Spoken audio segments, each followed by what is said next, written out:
Assalamualaikum warahmatullahi wabarakatuh. Selamat pagi. Perkenalkan, nama saya M. Hadian Yunhas Purba. Saya merupakan dosen pada Fakultas Hukum Universitas Sumatera Utara. Pada kesempatan kali ini saya sedang mengampu mata kuliah hukum acara perdata, di mana hari ini saya akan membawakan materi terkait dengan surat kuasa. Materi ini sangat penting, khususnya bagi anak-anak mahasiswa Fakultas Hukum, karena dengan mempelajari materi ini, adik-adik mahasiswa bisa mengetahui bagaimana caranya untuk membuat surat kuasa yang memenuhi syarat formil yang sudah ditentukan dalam undang-undang. Tujuan dari mempelajari ini agar jangan sampai dalam menyusun surat kuasa nanti ada hal-hal atau catatan formil dalam surat kuasa yang pada akhirnya dapat mengakibatkan surat kuasa tersebut menjadi cacat hukum dan tidak dapat digunakan dalam mewakili kepentingan klien. Demikian, mari kita lihat videonya. Dalam mata kuliah hukum perdata kita belajar ya namanya perjanjian pemberian kuasa. Pernah dengar kan? Dalam pasal 1792 dikatakan di sini pemberian kuasa itu adalah perjanjian. Berarti ketika seorang lawyer menerima kuasa dari kliennya, ya kan, untuk mewakili kepentingan hukum kliennya, maka di sana terdapat aspek perjanjian antara siapa? Antara si klien tadi dengan si lawyer. Seperti itu. Di sini dikatakan juga ada pemberian kuasa. Maksudnya apa? Bahwa pemberi kuasa tadi itu menyerahkan sebahagian kewenangan dia. Misalnya ada seseorang punya kewenangan untuk katakanlah bersidang di berperkara gitu ya. Maka kadang-kadang dia nggak bisa datang sendiri atau dia nggak ngerti. Maka untuk mewakili kepentingan hukumnya, dia mungkin bisa menyewa jasa pengacara. Nah, pengacara ini nggak bisa kalau dia bertindak tanpa ada pemberian surat kuasa ini, pemberian kewenangan yang didasari pada surat kuasa. Maka ini penting ya, kalian belajar terkait dengan surat kuasa. Dalam hukum, surat kuasa itu terbagi dalam dua jenis. Ada surat kuasa umum, ya, ada surat kuasa khusus. Apa bedanya? Kalau kita bicara terkait dengan surat kuasa umum, dia dikatakan untuk pemberian kuasa melakukan perbuatan-perbuatan yang umum yang meliputi hal-hal yang sifatnya general. Tapi ada hal yang harus diperhatikan. Dia tidak boleh melakukan tindakan yang terkait dengan benda atau harta kekayaan apapun. Misal, kamu hanya menerima surat kuasa umum, kamu nggak boleh menjual barang orang atau menyewakan, nggak boleh. Kenapa? Karena untuk peralihan terkait dengan kebendaan, kuasa untuk mengalihkan kebendaan mau dijual, mau disewa, mau digadaikan, itu harus berdasarkan surat kuasa khusus. Kenapa? Karena ini berkaitan dengan hak kebendaan seseorang. Itu dia kalau dia kuasa umum. Kalau dia surat kuasa khusus, dia pemberian surat kuasa yang hanya diberikan untuk melaksanakan satu kepentingan hukum tertentu. Misalnya apa? Surat kuasa untuk menjual barang, surat kuasa untuk mewakili seseorang di pengadilan, surat kuasa untuk mewakili seseorang rapat dan sebagainya. Nah, itu dia surat kuasa khusus seperti itu. Pengaturannya kalau dia umum di 1796, kalau dia khusus di 1795 KUH Perdata. Nah, pertama terkait kuasa umum, ya, diatur dalam pasal 1796. Dia melakukan tindakan untuk melakukan tindakan pengurusan harta kekayaan. Pemberi kuasa itu hanya untuk mengatur kepentingan pemberi kuasa, dan dia tidak boleh spesifik melakukan tindakan tertentu terkait dengan harta kekayaan. Kalau dia khusus, dia untuk kepentingan tertentu. Ada lagi kuasa perantara, itu biasanya kalau agen, maklar dan sebagainya itu ada juga pengaturan terkait pemberian kuasa di situ. Ini secara umumnya. Ada lagi kuasa istimewa, itu sifatnya limitatif, biasanya itu untuk memindah tangankan hak kebendaan, ya, misalnya menghipotekkan, menggadaikan dan seterusnya. Itu dia harus menggunakan kuasa istimewa yang diatur dalam pasal 1796 KUH Perdata. Lalu ada lagi kuasa menurut hukum. Ini maksudnya apa? Contoh kalau yang paling umum itu adalah misalnya direksi, kalau menurut undang-undang PT itu punya kewajiban mewakili perseroan baik di dalam maupun di luar pengadilan. Namun direksi kalau dia berhalangan, dia bisa memberikan kewenangannya itu mengkuasakan orang lain untuk mewakili dirinya. Misalnya dia harus rapat tapi dia nggak bisa datang, atau ada gugatan di pengadilan dia nggak bisa hadir, dia bisa menugaskan siapa? Misalnya manajer hukum atau legal officer atau bahkan menunjuk lawyer untuk mewakili dirinya. Nah ini kalau dia terkait dengan jenis-jenis kuasa. Kemudian ada lagi terkait dengan bentuk kuasa yang dibuat di depan pengadilan. Maksudnya apa? Jadi ini di zaman dulu ya, orang masih banyak yang tidak bisa baca tulis. Nah, tapi itu tidak boleh menjadi hambatan bagi masyarakat untuk mencari keadilan. Maka pada masa lalu, sesuai ketentuan 123 ayat 1 dan 147 ayat 1 BG, dimungkinkan adanya kuasa lisan yang dibuat di depan pengadilan. Maksudnya bagaimana? Anda berperkara, Anda butuh lawyer, tapi Anda nggak tahu nih gimana caranya.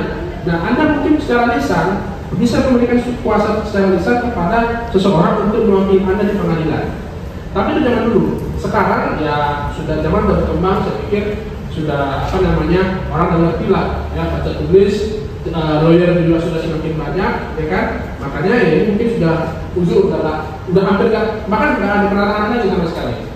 Jadi kalau dulu kan ada orang-orang yang mungkin nggak bisa baca tulis, nggak mampu juga, dia bisa mencari keadilan, dia minta tolong. Kalau Anda pernah dengar di pengadilan itu namanya pos bakum, itu udah lama ada. Jadi bagi orang-orang yang tidak mampu, ya, tapi memiliki masalah hukum, dia ingin mencari keadilan, dia bisa minta bantuan ke pos bakum tadi.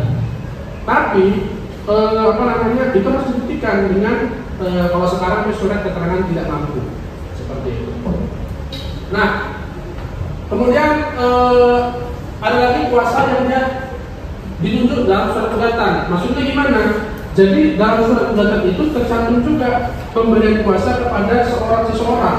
Misalnya seorang lawyer, dia nggak ada surat kuasa khususnya, tapi surat kuasa khususnya secara tersirat dimasukkan dalam gugatan. Jadi disebutkanlah memberikan dalam gugatan tadi kan, misalnya si A berlama di sini, dalam hal ini memberikan kuasa kepada B untuk mengajukan gugatannya sebagai berikut 1, 2, 3 dan seterusnya. Kalau sekarang kan biasanya orang ada surat kuasa, ada namanya surat gugatannya terpisah. Nah, kalau ini konsepnya disatukan.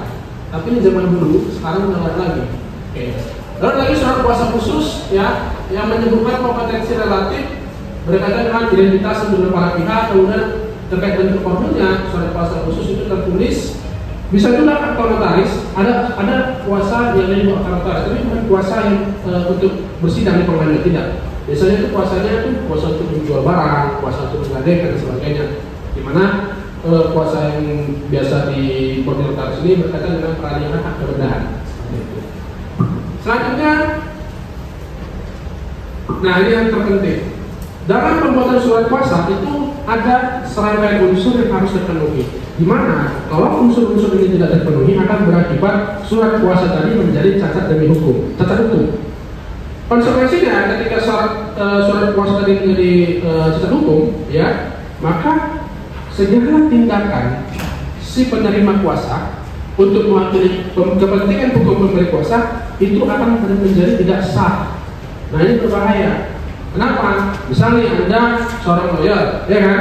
Anda berperkara, misalnya menang perkaranya, tapi di kemudian hari diketahui bahwa surat kuasa yang Anda buat itu nggak memenuhi unsur atau nggak memenuhi syarat formil sebuah surat kuasa, maka itu akan berakibat putusan tadi bisa dianulir. Menang Anda, ya kan? Dia menang ini. Tapi karena surat kuasa Anda di kemudian hari diketahui cacat, maka itu bisa dibatalkan. Bisa diajukan apa namanya? Upaya hukumnya. Kan, kalau banding kan masih belum inkrah. Ini udah inkrah nih, sudah inkrah, ya kan? Tiba-tiba, ini surat kuasanya cacat formil ini.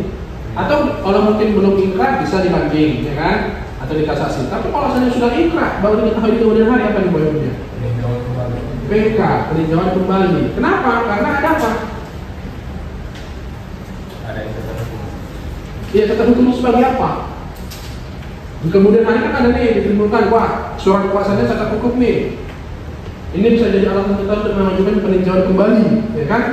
Nah, apa alasannya?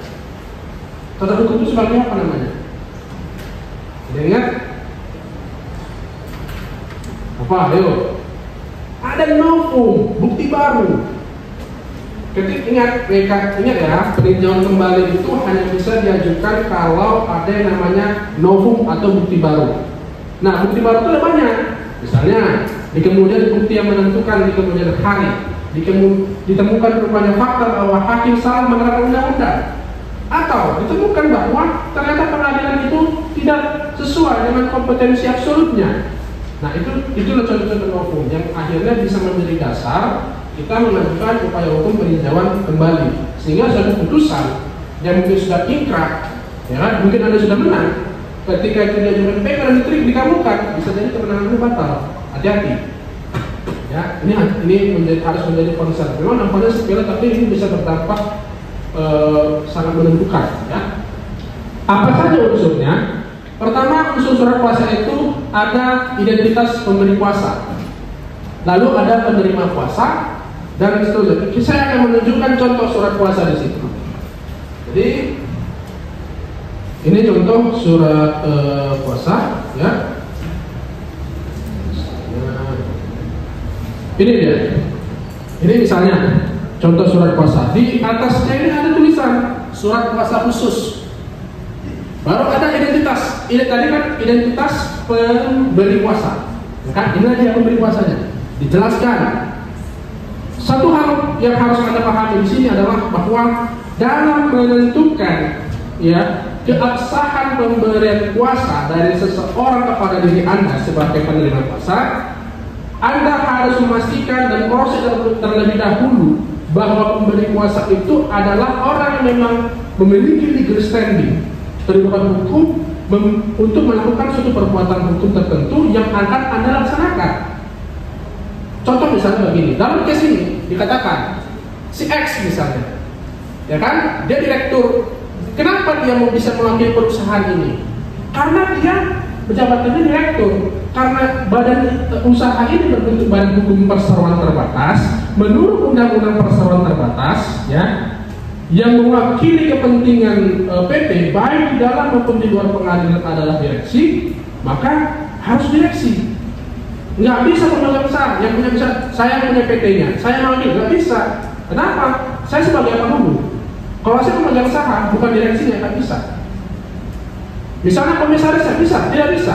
Kenapa? Karena undang-undang sudah tegas menentukan yang boleh mewakili kepentingan perseroan terbatas di muka pengadilan hanya direksinya. Seperti itu, jelas ya? Maka ini menjadi hal krusial.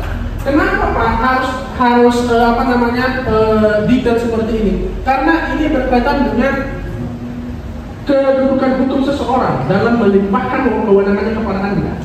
Satu. Kedua, berkaitan dengan subjek hukum yang akan Anda wakili. Di sini saya mau nanya, Anda mewakili siapa di sini? Misalnya lawyer, Anda mewakili siapa sini? Ayo, mewakili siapa? Ayo, tunjukkan dulu. Siapa yang mewakili? Ayo. Di sini kalian mewakili siapa?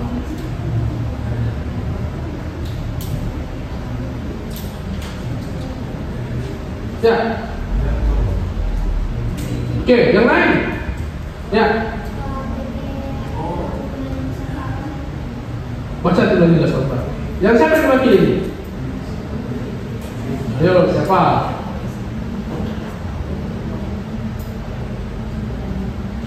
Hah? Ya, siapa?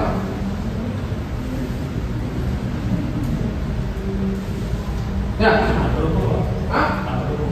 Bukan, Anda lawyernya. Anda siapa yang Anda wakili? PT, Pak. PT. Karena Anda akan menjadi lawyernya si PT, maka Anda harus pastikan bahwa yang memberikan kuasa kepada Anda adalah direksi si direktur PT tadi. Pak, ini kenapa Pak ya? Misalnya direksinya ada banyak. Direksinya banyak. Kenapa cuma direksi ini? Ayo, kenapa? Direksinya misalnya banyak, tapi kenapa harus direksi ini? Kenapa harus direksi ini? Misalnya direksinya banyak, tapi kenapa harus direksi ini? Misalnya apa? Kenapa Pak direktur keuangan aja? Kenapa Pak direktur operasional? Kenapa harus direktur SDM dan umum? Ayo, kenapa? Kenapa kira-kira? Ayo, ini balik ke materi minggu dulu semester 1 terkait subjek hukum. Makanya main-main sama materinya ini. Kenapa kira-kira? Ya. Jadi mau dari direktur manapun itu sebenarnya bisa karena di dalam hukum dagang bahwa kedudukan direksi itu semuanya sama. Jadi satu itu bisa mewakili semua. Jadi cukup salah satu di antara mereka aja. Oke, good. Tapi itu secara general. Namun dalam hal tertentu bisa, kalau jadi lihat lagi kepada yang namanya apa? Anggaran dasar perseroan terbatas. Di anggaran dasar kalian bisa menentukan ini direksinya, kan ada banyak nih, namanya dewan direksi. Sifatnya apakah kolektif kolegial atau bisa bertindak sendiri-sendiri? Kalau yang disampaikan temanmu tadi itu kalau namanya kolektif kolegial. Tapi kalau misalnya dia menentukan jatah pendirian persoalan terbatas tadi, misalnya direksi ini hanya bisa menaungi urusan ini. Misalnya terkait dengan hukum, biasanya kan SDM dan umum, maka dia lah yang ditunjuk. Dia yang utama karena dia direksi yang in charge di bidang itu. Nah ini juga harus Anda teliti ya, menentukan siapa yang akan menandatangani surat kuasa tadi. Jadi nggak bisa sembarangan, jelas. Nah itu pertama terkait dengan yang namanya identitas pemberi kuasa. Selanjutnya di sini ya. Ada lagi namanya tadi dikatakan identitas penerima kuasa, ya kan? Dikatakan di sini hal yang ada identitas pemberi penerima kuasa menyebutkan kompetensi absolut relatif di mana surat kuasa tersebut akan digunakan. Ada hal tertentu yang dikuasakan. Kita lihat di sini. Ini kan tadi katanya. Kita lihat di contoh. Dikatakan di sini si ini direksinya ini memberikan kuasa kepada si ini, orang-orang ini. Dari mana siapa orang ini? Ini adalah identitasnya. Semuanya adalah ini advokat, salah advokat dan konsultan hukum. Pada kantor hukum ini alamatnya di sini. Detail dia. Lalu harus disebutkan juga terkait dengan apa? Kewenangan khususnya. Ini namanya dikatakan surat kuasa khusus karena ada kewenangan tertentu yang diberikan, di mana penerima kuasa tadi tidak boleh melakukan tindakan di luar ini. Nggak boleh. Hanya terbatas ini aja kewenangannya. Pertanyaannya, bagaimana Pak kalau seandainya si penerima kuasa melakukan tindakan yang di luar ini? Gimana? Istilahnya lain disuruh, lain dikerjakan, itu gitu kan? Nah, dianggap bodoh hukum. Yang lain kira-kira apa? Ayo, apa kira-kira? Seandainya ini orang-orang tadi si penerima kuasa melakukan tindakan melebihi ini, apa konsekuensinya? Konsekuensinya adalah maka dia akan bertanggung jawab pribadi terhadap tindakan tersebut. Jadi si pemberi kuasa nggak bisa dimintai pertanggungjawaban seperti itu, jelas ya. Nah di sini dikatakan mengapa dia mewakili kepentingan si pemberi kuasa selaku siapa? Harus jelas si pemberi kuasa sebagai apa. Misal dia menggugat, berarti kalian akan menggugat orang, ya kan? Maka harus diterangkan di sini. Mau menggugat di mana? Misalnya menggugat menjalankan gugatan, membuat gugatan dan mengajukan gugatan di kepanitiaan pengadilan negeri, misalnya pengadilan negeri tinggi, pengadilan negeri Deli Serdang, pengadilan negeri mana, dia harus dijelaskan secara detail, ya kan? Terkait apa? Berupa perbuatan non hukum. Jadi di sini kalau kita bisa lihat, ya jelas informasi terkait dengan status si pemberi kuasa sebagai apa, mau ngapain dia, di mana akan dilaksanakan perbuatan hukum tadi, lalu atas tindakan apa dia, ini kan sih jelas pemberi kuasa sebagai penggugat di pengadilan negeri lebih tinggi, ya kan? Dia akan menggugat terkait dengan perbuatan apa? Perbuatan melawan hukum terhadap siapa? Nah, ini dia orang-orang yang akan digugat. Di sini berisi terkait dengan identitas orang yang mau digugat. Pak, ini tergugatnya banyak nih Pak, ada 11. Apakah ada batasan Pak dalam menentukan tergugat tadi? Ada Pak? Kenapa? Kenapa tidak ada batasan? Selagi dia boleh kita masukkan aja Pak di dalam kitab undang-undang hukum acara pidana. Oke, yang lain kenapa? Kenapa tidak ada batasan? Itu memang tidak. Setelah yang bisa kita anggap tergugat ya bisa kita masukkan. Tapi kenapa tidak ada batasan? Ayo, gimana? Ini terkait dengan yang namanya siapa saja pihak yang kita anggap melakukan perbuatan yang merugikan kita. Kita yang tahu siapa yang merugikan kita, dan kita yang bisa menentukan berapa orang yang kita gugat. Nah, maka Anda sebagai lawyer nanti, Anda harus bisa menggali informasi secara cermat dari klien Anda. Kira-kira siapa yang mau digugat? Kenapa? Alasannya apa? Hubungan hukumnya apa? Nah, ini berkaitan sama mata kuliah hukum perdata, ya kan? Terkait dengan PMH, prestasi. Anda harus bisa menentukan, Anda harus bisa menentukan kira-kira kenapa dia harus tergugat. Oh, dia merupakan salah satu yang melakukan ini, atau oh dia misalnya ini kan sengketa terkait tanah. Kenapa harus ada BPN di sini? Ini ada BPN di sini. Kantor pertanian ada BPN dan sekarang ada BPN SRJ. Kenapa harus digugat? Ini instansi negara. Kantor pertanahan ini, kenapa digugat?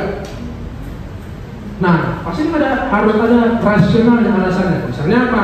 Tanah, ya kan, terkait dengan tanah sengketanya, maka BPN pasti menjadi apakah tergugat. Kenapa? Karena kenapa? Sertifikat pertanahan, sertifikat terkait dengan tanah, ya atau bukti kepemilikan terkait dengan tanah itu yang merugikan siapa? BPN. Makanya dia menjadi salah satu pihak yang ditarik apakah sebagai tergugat atau turut tergugat, seperti itu. Lalu timbul pertanyaan, apa beda tergugat dan turut tergugat? Bagaimana menentukan? Kan ada tergugat, ada juga turut tergugat. Bedanya apa? Nah, ini harus menjadi hal penting. Itu ada di buku yang Arab nanti dibaca. Kalau dia tergugat, ya, saya jelaskan singkat. Kalau dia tergugat, maka dia adalah pihak yang memang secara langsung melakukan perbuatan yang menimbulkan kerugian kepada si penggugat, di mana atas putusan tadi tergugat harus patuh dan melaksanakan isi dari putusan pengadilan tadi. Itu kalau dia tergugat. Tapi kalau turut tergugat, dia adalah pihak yang tidak terkait secara langsung, di mana atas putusan pengadilan tadi dia hanya turut dan patuh saja. Istilahnya, iya, hanya mengiyakan aja, menurut aja. Seperti itu. Kenapa? Karena turut tergugat dia tidak melakukan perbuatan secara aktif dan langsung yang menimbulkan kerugian kepada si penggugat tadi. Seperti itu. Jelas ya? Sampai sini Pak, ada yang mau tanya? Sebelum saya lanjut. Jelas? Oke. Nah, kita selanjutnya akan bahas lagi terkait surat kuasa, ya. Selain tadi kan di sini ada kewenangan-kewenangannya, ya. Ini kan tadi ada kewenangan-kewenangannya. Ini tadi ada kewenangannya, ya kan? Kewenangan khusus untuk ngapain? Selain kewenangan-kewenangan yang ada di sini, ya, juga bisa si penerima kuasa melakukan serangkaian kewenangan lain. Ada kewenangan tambahannya, misalnya apa? Kewenangan yang terkait, misalnya kalau dia menggugat ke pengadilan secara perdata, pasti ada kewenangan selain menggugat. Misalnya apa? Nih, melakukan menghadap di muka pengadilan, lalu mengajukan banding, kasasi, lalu mencabut gugatan, atau meminta eksekusi dan sebagainya. Jadi ada misalnya ini kewenangan tambahan. Tapi Anda harus ingat ya, dalam menentukan yang namanya kewenangan tambahan ini, ini harus berkaitan dengan kewenangan utama. Jadi nyambung dia. Jangan asal aja. Banyak saya temuin surat kuasa itu itu yang kopas saja gitu. Jadi misalnya kewenangan tambahan, ini kan kewenangan tambahan dalam konteks perdata. Ternyata dalam konteks pidana juga ada di sini gitu. Jadi asal kayak standar template aja, jangan boleh juga gitu. Kenapa? Ya pasti kan berbeda, nggak linear ya, nggak koheren ya, seperti itu. Jadi ini harus terkait kewenangan tambahan ini harus detail mau ngapain dan dia harus nyambung. Selanjutnya ya terkait dengan tadi identitas ya kan, baru kewenangan yang diberikan harus ada di sini dikatakan waktu pemberian kuasa, tanda tangan pemberi dan penerima serta hak-hak lain yang dicantumkan. Kita bisa lihat di sini ya, dari sekalian. Contoh misalnya ini ya, waktu pemberian kuasa, di sini dia contohnya. Kuasa ini diberikan di Medan pada tanggal sekian Maret tahun 2016 misalnya. Ada waktu dan tempat di mana kuasa diberikan. Lalu ini ditandatangani oleh si pemberi dan juga si penerima kuasa. Pertanyaannya adalah apakah surat kuasa harus pakai materai? Harus pakai materai nggak? Kenapa harus pakai? Kenapa? Harus pakai nggak kira-kira?